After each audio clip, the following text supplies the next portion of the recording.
Bonsoir, bienvenue sur Allo Finance, séance de consolidation. Aujourd'hui, Paris recule de 0,77% à 3812 points. La crise des dettes souveraines grecques et américaines rend les opérateurs fébriles, alors que le psychodrame autour du relèvement du plafond de la dette aux États-Unis est à son paroxysme et que la note grecque, encore dégradée ce matin par Moody's, est désormais à seulement un cran du défaut de paiement. Wall Street est d'ailleurs mal orienté à la mi-séance avec un Dow Jones qui perd actuellement 0,52% à 12 615 points, entraînant dans son sillage l'ensemble des places européennes. Le DAX grappille tout de même 0,27%, tandis que Londres redonne symboliquement 0,08%.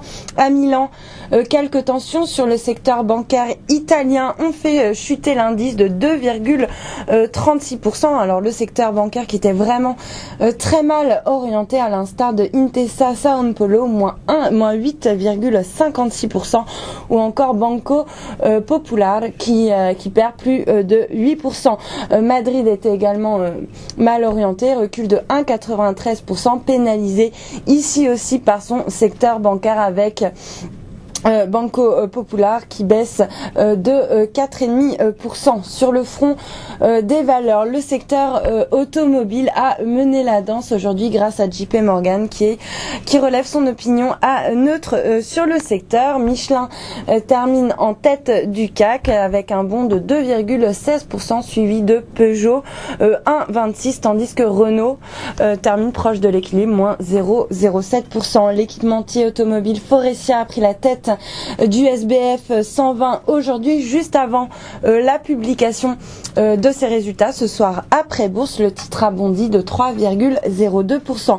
En revanche, le compartiment financier était dans la tourmente sur fond de crainte sur le dossier de la dette américaine. Et après la dégradation de la note grecque, Crédit Agricole plonge de 5,52%. Société Générale, moins 4,74%. AXA, moins 4,39%. BNP Paribas, moins 4,33%. Et Natixis, moins 3,36%. Tandis que Dexia signait la plus forte baisse, moins 6,5%.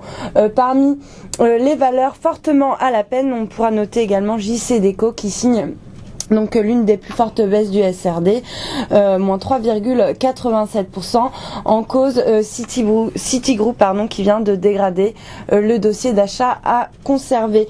Beaucoup de volatilité aujourd'hui sur le marché des changes. L'euro se stabilise finalement face au dollar à 1,4364. La monnaie unique plie de 0,2% face au yen à 112,47.